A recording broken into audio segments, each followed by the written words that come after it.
Bismillahirrahmanirrahim. Assalamualaikum warahmatullahi wabarakatuh. InsyaAllah pada sesi ini saya akan memberikan sedikit taklimat berkenaan dengan kursus penghayatan etika dan peradaban, iaitu dengan kod CTU 152. Terlebih dahulu saya ingin memperkenalkan nama saya. Saya Muhammad Zahiran Halim bin Zainal Abidin, itu pensyarah kanan di Akademi Pengajian Islam Contemporary ataupun singkatannya ASIS di UiTM Cawangan Perak. Dan saya boleh dihubungi di nombor 0192677081. Itu nombor telefon saya untuk dihubungi, dan saya percaya kita semua telah ada kumpulan untuk berwhatsapp untuk mengetahui ataupun untuk menyampaikan informasi yang lebih lanjut berkenaan dengan perkara-perkara yang mungkin ada keraguan dan juga mungkin ada perbincangan ataupun maklumat yang perlu saya sampaikan kepada anda semua. Baik, untuk permulaan saya akan kemukakan ataupun menerangkan berkenaan dengan maklumat kursus. Itu nama kursus Etika dan Peradaban 1, kod kursus CTU 152, kemudian status adalah kursus universiti, itu wajib lulus, perlu diambil oleh pelajar pada semester 2. Maksudnya pelajar-pelajar semester 2 wajib mengambil kursus ini. Kemudian nilai kredit ataupun pertemuan dalam kuliah adalah selama 2 jam. Ini merupakan antara maklumat asas lah berkenaan dengan kursus kita pada semester ini. Seterusnya ialah apakah yang ingin dicapai di dalam kursus ini ataupun hasil pembelajaran. Itu antara matlamat ataupun kita punya objektif ialah yang pertama sekali, pelajar dapat memahami kerangka pemikiran dan etika Islam serta peranannya di dalam pembinaan peradaban. Yang kedua, menjelaskan konsep-konsep teras yang membentuk pandangan alam Islam. Yang ketiga, menghuraikan prinsip agama, etika dan nilai akhlak dalam menghadapi cabaran ideologi semasa ke atas kehidupan manusia dalam konteks semasa. Antara lain, secara ringkasnya, kursus ini merupakan antara penyampaian ataupun penerangan yang perlu didedahkan pada pelajar. Apakah kriteria-kriteria ataupun elemen-elemen yang berunsur Islami yang perlu kita tahu ataupun yang perlu kita hadam berkenaan dengan etika dan peradaban, yang mana kalau kita lihat aspek-aspek ini merupakan antara intipati ataupun tujuan utama dalam pembinaan tamadun lah. Itu yang kita nak lihat. Dan aspek Islam tu macam mana, bagaimanakah pemikiran dalam kerangka ataupun dalam konteks Islam tu macam mana, etika tu macam mana, kemudian konsep-konsep teras dia apa dia, seterusnya apakah cabaran ataupun kepentingan yang perlu kita capai di dalam kita membina etika dan peradaban yang sejajar dengan ajaran Islam itu sendiri. Secara ringkasnya, kursus ini menjelaskan konsep etika dan peradaban, sistem, tahap perkembangan, kemajuan sosial dan kebudayaan, berorientasi etnik dalam konteks penghayatannya mengikut acuan Malaysia. Kursus ini juga turut membezakan cabaran ideologi barat ke atas kehidupan manusia berdasarkan ekonomi, politik, sosial, budaya dan alam sekitar. Walaupun kita tengok tadi berkenaan dengan tujuan ataupun apakah yang ingin dicapai, iaitu kita nak pelajar-pelajar ni didedahkan dengan aspek-aspek Islami dalam pembinaan etika dan peradaban. Dan apa yang kita nak lihat itu merupakan antara perkara-perkara yang perlu kita praktikkan, terutamanya dalam aspek Malaysia atau sendiri macam mana. dalam aspek komposisi masyarakat, amalan, budaya dan lain-lain. Jadi kita nak tengok adakah kesesuaian ini dapat diselarikan dengan tuntutan Islam ataupun mungkinkah ianya bercanggah dan sebagainya. Apa yang ingin dikemukakan ialah bagaimanakah kita nak mengislamisasikan perkara yang berkait dengan cara hidup masyarakat Malaysia tu, terutamanya orang Melayu lah yang beragama Islam ini, dan juga bagaimanakah hubungan kita dan juga konteks kita dengan masyarakat yang berbeza agama, yang berbeza etnik dan sebagainya. Adakah keharmonian, keamanan itu perlu dititik beratkan ataupun perlu dicapai dalam kita membina negara ataupun membina ketamadunan bangsa kita itu sendiri. Dalam aspek yang lain, mungkin juga kita akan tengok dalam aspek cabaran ideologi, terutamanya ideologi barat ke atas masyarakat lah, terutamanya dalam konteks Malaysia pada hari ini, dan bagaimana kita nak menangani perkara tersebut daripada berleluasa ataupun mengganggu-gugat apa yang ada di dalam masyarakat di Malaysia ni, iaitu budaya-budaya positif, amalan-amalan positif, serta perkara-perkara yang menjurus kepada amalan-amalan positif itu terus dipraktikkan ataupun terus dikekalkan untuk diamalkan oleh masyarakat di negara kita. Baik, seterusnya ialah metod pengajaran dan pembelajaran. Iaitu kita ada 3 metod lah yang kita akan praktikkan nanti, sama ada di dalam kuliah secara online ataupun di dalam kelas secara fizikal nanti. Itu yang pertama melalui kaedah perbincangan, iaitu kita akan soal jawab. Mungkin saya akan tanya, kamu akan jawab, ataupun pertanyaan daripada pelajar saya akan jawab. Itu dalam aspek perbincangan, ataupun mungkin saya akan kemukakan beberapa isu ataupun beberapa topik yang bersesuaian untuk kita bincangkan di dalam kelas nanti, insya-Allah.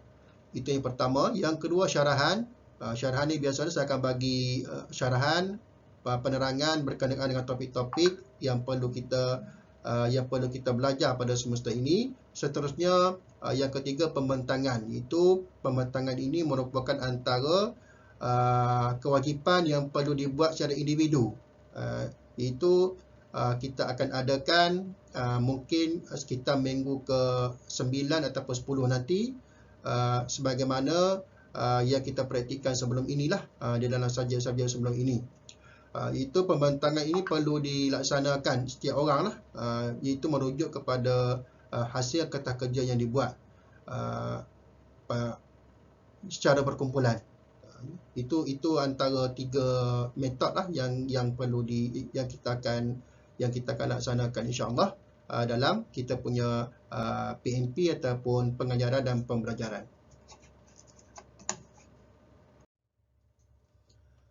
Baik, seterusnya kita akan melihat kepada apakah tajuk-tajuk yang terkandung di dalam subjek CTU 152. Antara lain, sebagaimana yang tertera di slide, kita akan berkuliah selama 14 minggu, iaitu pertemuan 2 jam seminggu. Pada minggu pertama, itu taklimat berkenaan dengan kursus sebagaimana yang saya kemukakan pada anda pada hari ini, iaitu saya bagi taklimat, penerangan apakah yang perlu dibuat, kemudian apakah kandungan yang dalam subjek ini dan sebagainya. Itu untuk minggu pertama. Seterusnya pada minggu kedua, itu pengenalan etika dan peradaban dalam acuan Malaysia. Itu antara lain kita akan tengok apakah etika dan peradaban ini, kemudian apakah perbezaan di antara etika dan akhlak, kemudian susur masa etika dan peradaban berdasarkan pra-kolonial, kolonial dan pasca kolonial. Seterusnya, kerangka menganalisis etika dan peradaban acuan Malaysia melalui sejarah, struktur sosial dan juga biografi. Dan akhir sekali itu penghayatan etika dan peradaban mengikut peringkat, itu mengikut individu, keluarga, komuniti dan masyarakat lokal dan juga masyarakat yang global. Itu untuk minggu kedua. Seterusnya untuk minggu ketiga, konsep etika dan akhlak di dalam peradaban. Ini mungkin kita akan ambil masa 2 minggu lah kerana ianya terperinci sedikit. Tajuk-tajuk ataupun sub-sub tajuk yang terkandung di bawah tajuk ini agak detail, yang perlu kepada masa lah. Jadi kita ambil masa 2 minggu, insyaAllah. Itu antara lain apa yang kita akan bincangkan ialah tentang tauhid sebagai kerangka asas etika dan peradaban Islam. Seterusnya prinsip-prinsip asas peradaban Islam dan hubung kait di antara akidah, syariah dan juga akhlak. Seterusnya elemen-elemen teras dalam peradaban Islam, iaitu konsep agama tu macam mana, konsep insan tu macam mana, konsep kebahagiaan macam mana, konsep ilmu macam mana, konsep pendidikan macam mana, konsep keadilan tu macam mana, dan konsep akhlak dan etika.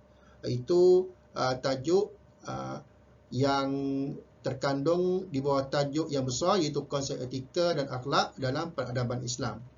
Seterusnya pada minggu ke-5 dan ke-6, tajuk penghayatan konsep manusia, itu al-insan dalam mencapai kesepaduan. Iaitu antara lain kita akan tengok apakah pengertian dan tujuan insan. Yang kedua, al-insanul kamil, bagaimanakah yang dimaksudkan dengan insan kamil itu. Kemudian konsep fitrah. Kemudian di bawah konsep fitrah ini kita ada berkenaan dengan jasad, iaitu basyariah, kemudian ruh, insaniyah. Seterusnya tajuk perbahasan tentang insan, iaitu konsep kebebasan, apa dia, konsep persamaan macam mana, konsep perpaduan macam mana, kemudian hak asasi manusia itu macam mana. Dan tajuk terakhir sekali, iaitu tajuk terakhir itu Madinah sebagai simbol masyarakat madani. Ini untuk tajuk minggu ke-5 hingga ke-6. Kemudian tajuk minggu ke-7 iaitu penghayatan konsep kebahagiaan ataupun as-sa'adah. Iaitu antara lain kita akan tengok apakah makna dan tujuan kehidupan menurut Islam itu sendiri. Kemudian makna kebahagiaan, makna kebahagiaan ataupun as-sa'adah dalam Islam. Kemudian di bawah tajuk ini kita ada dimensi kebahagiaan dalaman dan luaran, tingkatan jiwa. Apakah kategori nafsu, contohnya nafsu ammarah macam mana, nafsu lawamah macam mana, nafsu mutmainnah tu macam mana. Kemudian perbahasan tentang kebahagiaan, iaitu tentang antara lain kita akan tengok apakah yang dikatakan budaya hedonisme dan juga apakah pertentangan di antara keseronokan dan juga kebahagiaan. Iaitu ini antara sub-sub topik yang terkandung di bawah tajuk penghayatan konsep kebahagiaan ataupun as-sa'adah. Seterusnya tajuk penghayatan budaya ilmu, al-ilm dalam pendidikan. Itu kita akan tengok apakah pengertian dan objektif ilmu. Kemudian sumber ilmu dalam Islam itu macam mana. Itu terkandung sumber ilmu itu merangkumi wahyu, akal, panca indera. Kemudian pembagian ilmu dalam Islam, iaitu fardu ain dan fardu kifayah. Seterusnya konsep sains dalam Islam, iaitu Al-Quran sebagai ayat maqru'ah, alam sebagai ayat manzurah. Kemudian cabaran saintisme dalam ilmu dan pendidikan. Seterusnya subtajuk terakhir itu konsep dan pendekatan pendidikan dalam Islam. Itu apakah yang dimaksudkan dengan tarbiyah, apakah yang dimaksudkan dengan ta'lim, apakah yang dimaksudkan dengan ta'dib. Walaupun nampak sama, akan tetapi mungkin dalam aspek terminologinya berbeza. Walaupun kita rasa sama kan. Itu kita akan bincangkan di bawah tajuk penghayatan budaya ilmu ataupun ilmu dan pendidikan.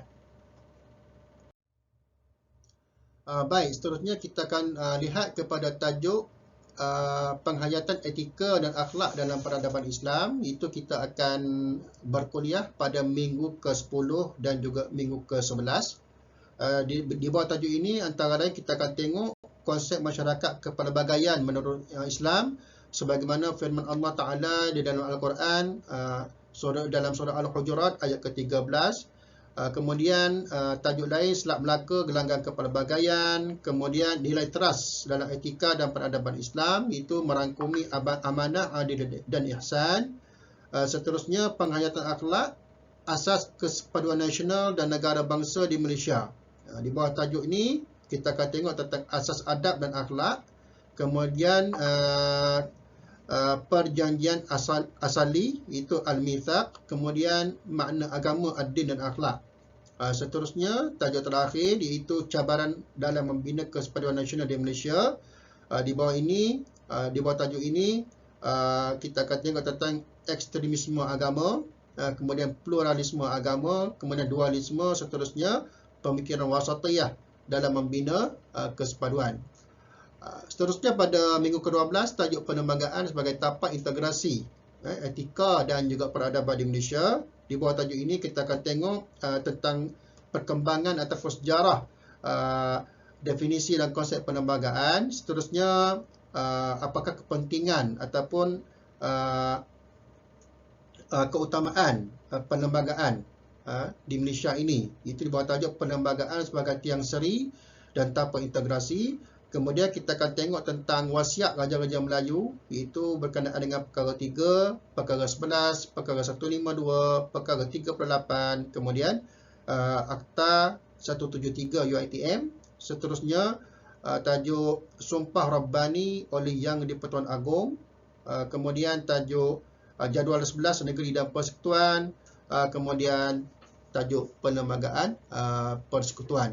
Ini menjurus kepada aspek-aspek yang berkaitan dengan perlembagaan.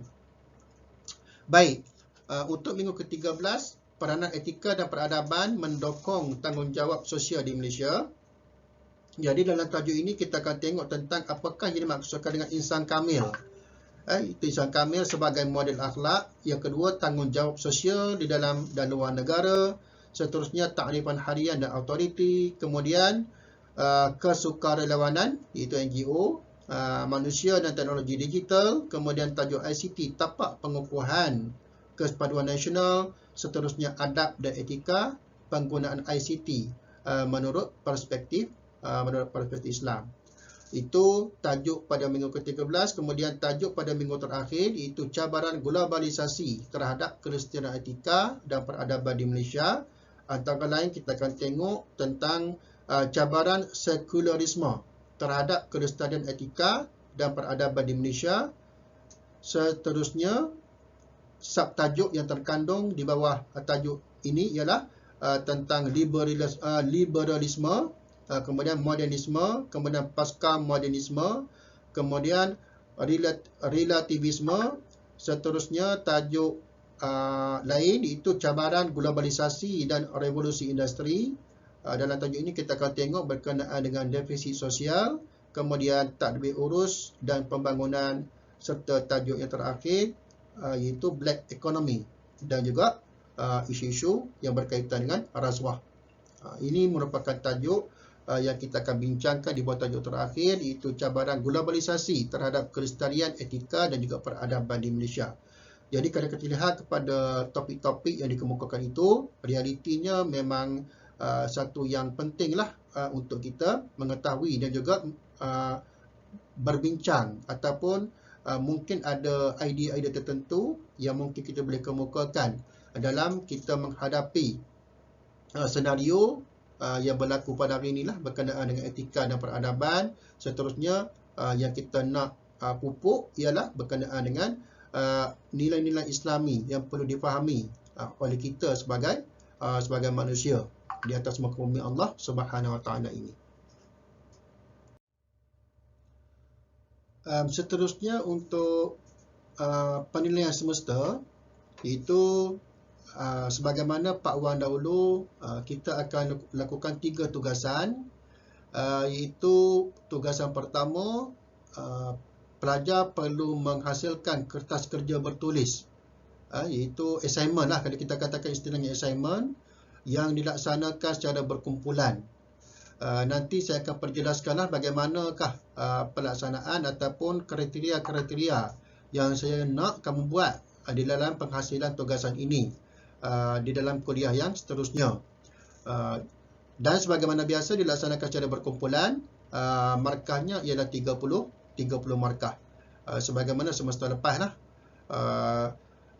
Penerangan ataupun apakah perincian yang perlu dilaksanakan di dalam menghasilkan tugasan ini, kita akan bincangkan nanti di dalam kuliah seterusnya.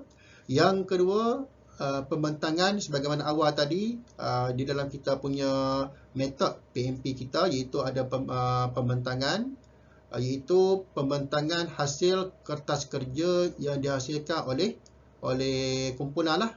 Jadi pembentangan ini perlu dibuat secara individu. Maksudnya setiap orang perlu present atau pembentangkan apakah kandungan yang boleh dikongsi, yang boleh memberi manfaat kepada kita semua berkaitan dengan assignment ataupun tugasan yang telah dibuat. Jadi peranannya ialah pembagianlah sub-sub tajuk kepada setiap orang untuk dibentangkan di dalam kelas nanti. Mungkin kita akan adakan, saya katakan tadi, dalam minggu ke-9 seterusnya lah. Begitulah lebih kurangnya untuk pembentangan. Itu markah penuhnya ialah 20 markah. Seterusnya tugasan ketiga iaitu ujian akhir. Ini merupakan perkara yang biasalah, normal lah, iaitu kita akan ada ujian akhir. Mungkin akan diadakan sekitar minggu ke-13 ataupun 14 nanti. Ini akan dimaklumkan nantilah oleh kita punya LIC kod kursus. Walaupun kita lihat tadi dalam minggu kuliah 13-14 termasuk juga, namun kalau ada makluman awal tentang pelaksanaan ujian akhir, kita akan percepatkanlah perbincangan tentang topik-topik yang terkandung di dalam minggu ke-13 dan juga minggu ke-14. Kita akan mungkin awalkan sekitar minggu ke-11 atau ke-10 dan sebagainya. Itu kita lihat pada macam manalah situasi macam mana. Jadi ini merupakan antara 3 perkara yang perlu dibuatlah oleh kamu untuk mendapatkan markah di dalam subjek ini, iaitu tugasan pertama assignment 30 markah, tugasan kedua pembentangan 20 markah, tugasan ketiga ujian akhir 50 markah. Jadi untuk ujian akhir ini kita akan bincangkan nantilah masa minggu-minggu dekat exam, dekat ujian nanti, 12-13, bagaimanakah soalan, bagaimanakah nak jawab, bentuk soalan macam mana, kita akan bincangkan nanti semasa minggu ke-12 ataupun minggu ke-11 nanti, sebelum ujian akhir itu berlangsung, insya-Allah. Untuk perincian nanti tentang perkara-perkara ini kita akan bincangkan nantilah di dalam kelas, sebab banyak benda-benda yang perlu saya kemukakan untuk penghasilan setiap tugasan, terutamanya tugasan 1 dan tugasan 2 tu. Apa dia punya perincian ataupun yang kamu kena buat untuk mendapatkan markah yang baik. Jadi pada hari ini saya hanya kemukakan saja apakah bentuk penilaian yang dibuat untuk pelajar mendapatkan markah. Untuk detail nanti kita akan perincikan di dalam kuliah kita yang seterusnya nanti. Baik. Baik, yang terakhir ialah rujukan. Ini merupakan antara rujukan utama berkaitan dengan subjek ini. Di samping itu saya akan kemukakan jugalah slide-slide PMP semasa kelas nanti. Saya akan bagi insya-Allah kepada anda semua sebagai satu bentuk ulang kaji. Cuma di sini dilistkan tentang buku-buku yang telah dihasilkan untuk subjek inilah.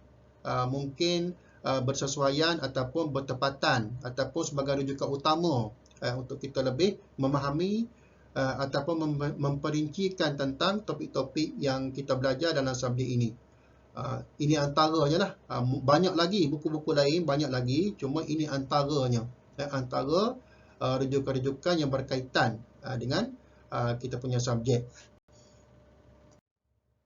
Baik, ini merupakan antara tambahan tentang rujukan tadi, yang pada saya ianya merupakan antara sumber yang boleh kita rujuk lah dalam kita memahami lagi tentang subjek yang kita pelajari pada semester ini. Jadi untuk itu saya rasa sekarang itu penerangan ataupun taklimat berkenaan dengan kursus yang saya dapat berikan kepada kamu pada sesi ini. InsyaAllah moga-moga ada manfaat dan ianya merupakan antara perkara yang perlu kita tahulah tentang apakah nilai-nilai yang perlu kita pupuk ataupun yang perlu kita laksanakan dalam kita membina ataupun mengangkat etika dan peradaban sejajar dengan Islam itu sendiri. Saya rasa kita akan bertemu lagi pada kuliah pada minggu hadapan, insya-Allah. Kita akan live lah.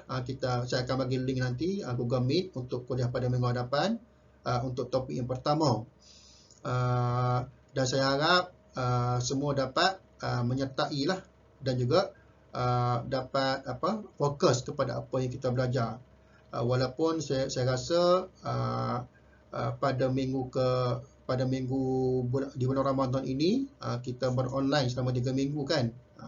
Tapi tak apalah, walaupun online kita akan teruskan juga kuliah secara maya ataupun secara kita guna Google Meet ataupun mungkin media-media lain. Nanti saya akan berikan. Dan untuk makluman juga, untuk kedatangan ke kelas nanti, saya nak kamu isi di dalam year future.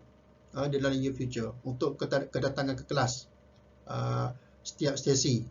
Itu kita akan isi attend dalam year future nanti. Itu antara makluman lah yang saya kena buat kepada kamu tentang attendance ataupun kedatangan. Ini merupakan penting. Kedatangan ni penting, kita akan ambil kira sebagai satu bentuk komitmen pelajar lah.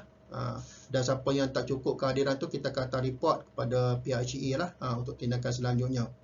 Jadi sekadar itu untuk sesi pertemuan kita pada minggu pertama, itu tentang taklimat. Moga-moga bermanfaat. Kita jumpa lagi pada kuliah seterusnya, insya-Allah. Assalamualaikum warahmatullahi wabarakatuh.